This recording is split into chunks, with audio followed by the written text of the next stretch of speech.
Welcome to Let's Talk Period, brought to you by Red Diamond Sisters. We're here to help you turn your cycle into strength with real talk, expert tips, and stories that remind you your period isn't a problem, your period is your power. Welcome to Let's Talk Period. I'm Melanie Hudson, your host, and today I have the pleasure of speaking with Greta Grace. Greta is a licensed marriage and family therapist, an intimacy coach, and a sexual educator. She's passionate about the study of modern psychology, ancient wisdom, and sacred sexuality. Greta facilitates workshops for women that are designed to activate the fire of our power. And she facilitates Red Tent gatherings and is the founder of Red Tent Global. Today, Greta and I talk about rituals for women, including first moon rituals for girls who've just started their periods. This is a conversation I've really been looking forward to. So I'm grateful to welcome Greta. Greta, welcome to Let's Talk Period. Oh, Melanie, thank you so much. It's so good to be with you. And this is such an important topic that I know we share a lot of passion about. Indeed, thank you. So we're just going to start just by gently dipping our toes into ritual. And I just wanted to learn a little bit about you and maybe share a little bit about yourself to our watchers. How did you get involved in women's empowerment and this passion for ritual? Yes, well, I wasn't necessarily set up for this, and I think that's why it's so important to me, having grown up in the Bible Belt in the South. And the journey into my feminine soul was a winding and circuitous path. And because of that, I feel very passionate about being in a space of being an elder in our community and wanting to really pass along the wisdom. So as a therapist working with people and visiting my first red tent in 2016, I saw something very special. I saw how women were supporting each other to step into their power and how much healing there was happening just among the conversations of women in the safety of the sanctuary of a circle enclosed in this red tent. I was so moved that the next new moon that came around, I held my first red tent. And ritual is something that helps us anchor our lives. And really, one of the earliest rituals for women beyond their birthdays is the first moon. So we call it a rite of passage, and I'd love to really dive into that together. Definitely, definitely. We'll certainly do that. Um, well, first, just to give us a tip, a tiny hint, what is a red tent? And we'll go more deeply into it shortly. But you mentioned a red tent. If you could just give us a top line overview of what that is. Well, a red tent is basically grabbing your fabrics like this and draping them around your living room, your friend's home, whatever it is. And it is an opportunity. We like to meet on the new moon. There's traditions that talk about that. People can meet on a full moon, they can meet really whatever. But there's something very special about meeting on the new moon because it is deeply connected to our own cycle. It's said that when a woman starts to bleed, she begins to walk with the moon. The moon and ourselves now come into a rhythm and a cycle that gives meaning and coherence and significance to our femininity. I think it's just fascinating that on the new moon, the waves rise as we know, the sap goes down into the roots, and on the full moon, it goes up into its branches and leaves. So we in nature are moving together in these rhythms that show us how connected we are to Mother Earth. And profoundly, these our cycles helped us measure time. It was the first way that the ancients were able to plant their crops and navigate in their lives. And so all this comes from this incredible sort of clock, a gracious, powerful clock that is held within our womb that operates from the wisdom within our bodies that we don't create this with our minds. It is something that is it emerges and unfolds and is part of the magic of what it is to be feminine.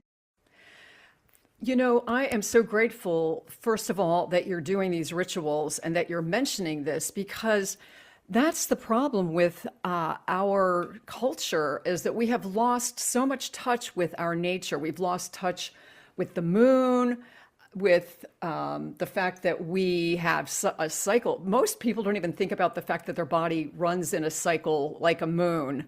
And it's so interesting because, you and I, we're passionate about the moon. Understand that connection, but so many people don't think about it at all. And so the red tents and these rituals that you do and offer to women give us a chance to reconnect. And I am so grateful for that.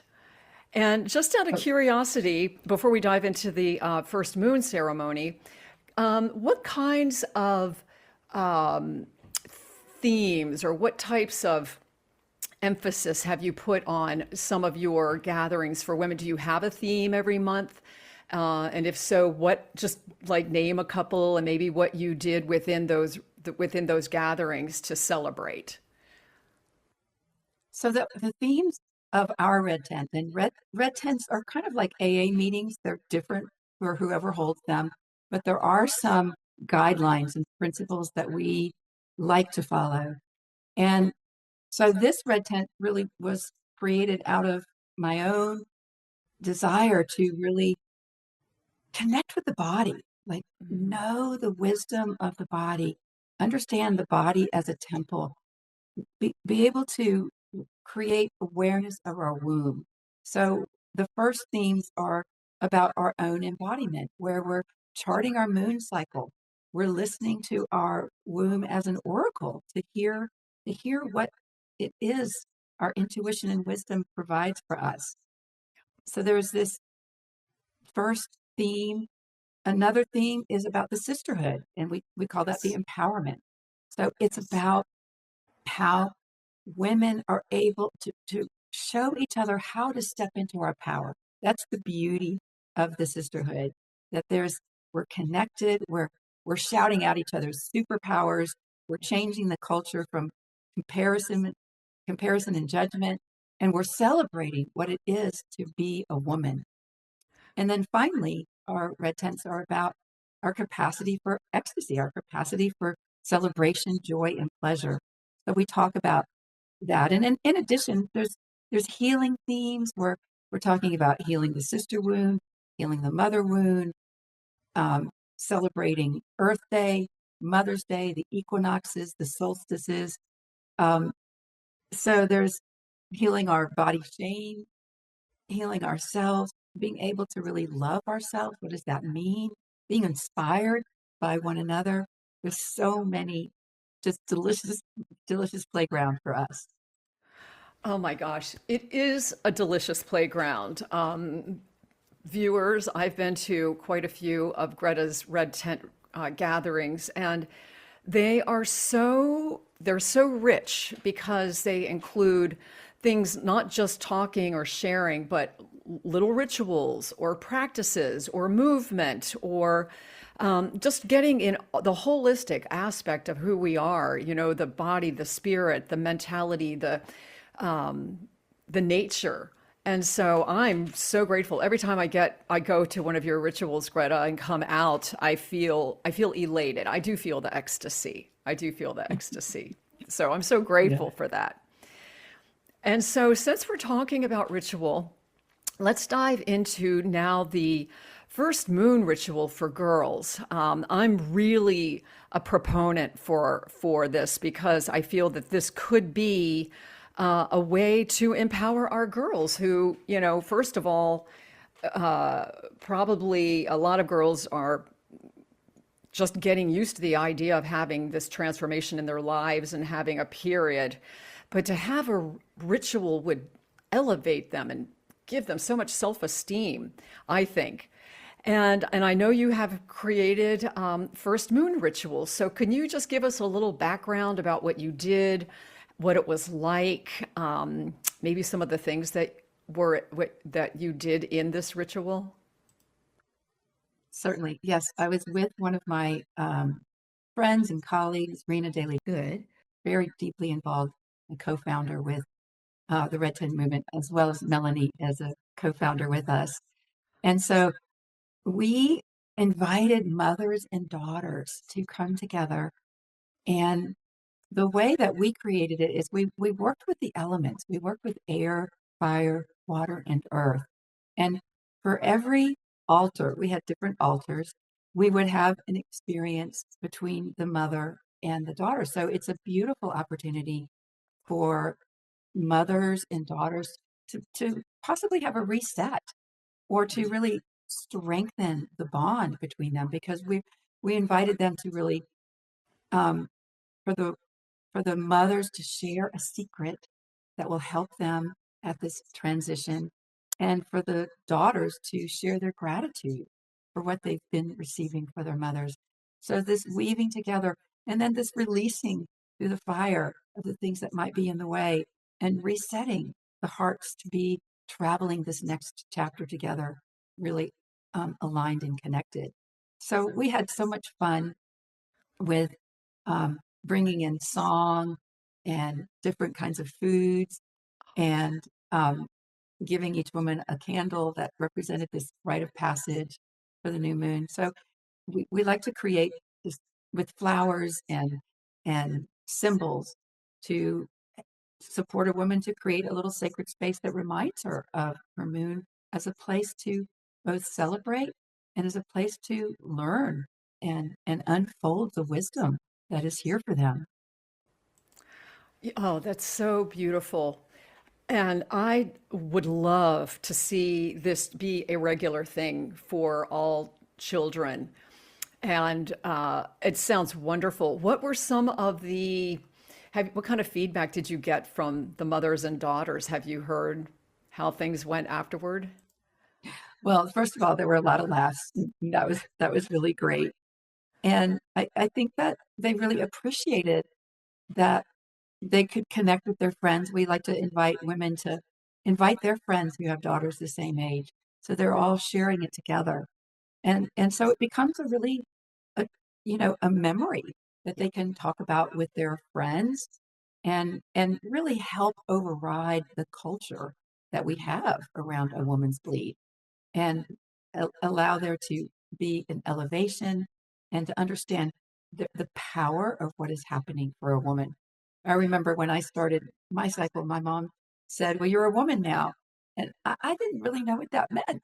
Yeah. And so we want to be able to answer the questions that girls have and help illuminate because having the first bleed is an event, but understanding what's happening takes years and years to unfold and every layer of that it becomes even deeper. So as Melanie said, we're in menopause, but there's still something that happens around this cycle even when we're no longer bleeding. So there's just magic. There's magic here. There is. And it's like you said, I didn't really pay attention to my menstruation, my periods. I'm really lucky. I didn't have hard periods. I had, pretty easy ones, not a lot of pain. So I kind of went about my day and I was pretty neutral about it. And I wish that I had had something like that as a young girl so that I could have learned to appreciate my body. I never even learned how to appreciate my body really until I was in my 20s or even 30s. And not even my womb area until like not even until later because I never thought, oh, a sacred thing. I wasn't thinking in those terms at all. And I just feel like once I did learn that's when I felt like I grew into my power. And so Mm. you are so right about these rituals, especially for girls, to help them get into their power. And what a beautiful way to bond a mother and a daughter. That must have been a phenomenal experience. Phenomenal experience. And the other piece about this mother-daughter new moon ritual is that as a girl is moving into the teen years, it's so important. It's really where a lot of hurt can happen for girls because we have a culture that is not honoring of the feminine. And so to be able to input at this critical time what it's like to cheer each other on and celebrate each other and to be committed to not gossiping, to holding confidence and the kinds of emotional intelligence that allows girls to have great memories and know how to navigate um, consent, boundaries, Yeah. the important having a no, having these skills at this age can prevent so many situations from happening and create so many better ones. So it's a really critical time to be able to bring um, this these empowering tools to a girl. It is. Yeah, it really, really is. I've heard that, especially during puberty, that it is a time where children are just beginning to take a notice of who they are, and that's when they're starting to grow into who they're going to become. So planting these seeds are vital. They're so important, and I'm just so grateful again that you are doing this. So let's see. So, how would you recommend a parent to celebrate their daughter's first period? If there's not a red tent or a gathering, or maybe they would create a gathering, what would you recommend? Mm, well, I would think about bringing them roses, some kind Yes, of red yes, flower that symbolizes the the the blooming of their femininity. yes. Um, I would hope that they would feel comfortable and they can reach out to us if they want more support to sit down with their daughter and have a conversation and share what it was like for them when they first started their bleed, because that's an intimate conversation that really brings the daughter into the life of their mother in a way that really is intimate and tender. And writing a letter Oh, about the dreams and hopes they had when their baby was born and what it's like to see their daughter grow up to this particular spot and what their hopes and dreams are for them so they can one of those letters that they keep for a lifetime because the heart is shared at this really significant intersection here. So um, sometimes you can find like the bloodstone or there's certain stones that are red mhm. that can also symbolize this time in their lives. So being creative and having fun, maybe taking her to a spa, taking her out to lunch, um, and I think it's all the fun bringing in their their mother friends and daughters as well. So it can happen. It's two of them or six of them or whatever is desired. Call Melanie to create a larger one. Melanie and Greta.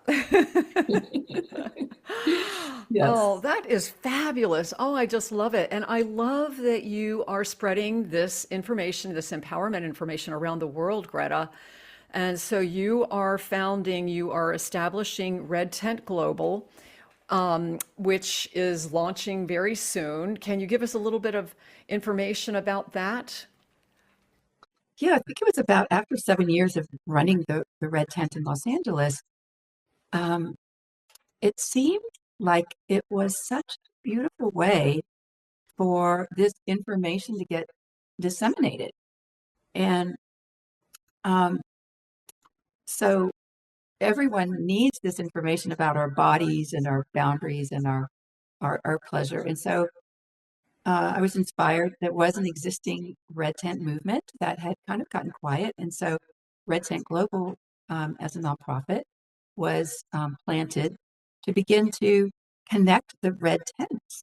And the beauty of what's happening is that there can be so much cross-pollination between women of different cultures, women of different generations, women of different geographies. It's something that I think would accelerate the rise of the divine feminine, to have a structure, like a grassroots structure that is like an artery that can bring the nutrient of circulation into our lives. Oh, wonder. I love your vision. I love your vision. And Melanie's on our board, and yes, a and I'm beautiful contributor and writer and visionary oh, with us. and I am just so honored. I'm honored because this is, we're in this as sisters, sisters of the path and sisters in the of the world. And I know that this is going to resonate with a lot of women who want to take a leadership role in their communities, who would love to learn how to bring together women in and have rituals, and or even if they don't know how to do rituals, they would love to have opportunities for women to come together to just commune and support each other. And I know part of the Red Tent Global is to provide guidance on exactly how to do that. So how could a person get in touch with you and Red Tent Global to get more information? They can email me at greta@redtentglobal.org. Um, our website is imminently being launched. So by the time people may see this, redtentglobal.org is another way to find us. And on that, we have a startup kit. Melanie has been instrumental in helping to create a startup kit. So women have ideas, and if it's new, there'll be inspiring ways to connect. And so that's a free gift that we want to provide. And we also create things, the 13 keys to being feminine. So there's all kinds of resources that are going to continue to grow that we'll be offering.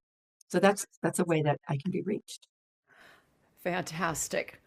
Well, this is just wonderful, Greta. I love that we had a chance to have this very inspiring conversation. And I know you're going to touch a lot of women, and hopefully girls are watching these videos too, because they can learn a lot. And your name, it suits you, Greta Grace. You're so graceful. So thank you very, very much for being a Red Diamond sister, for being a part of our mission. Thank you for your mission. All of us on the same mission to empower women and increase our self-love. So, and I want to thank you, Melanie, for putting the spotlight on the first moon mother-daughter rituals. And I know that you have a tremendous amount of passion and interest in bringing together women and girls in the Los Angeles area and beyond. And so I really want this to spread as well, so that we really can serve girls in a way that can be life-changing. It's quite profound. Oh, well, thank you very, very much. And viewers, thank you so much for watching this episode of Let's Talk Period. We will see you soon. Thank you again, everyone. Bye. Thank you.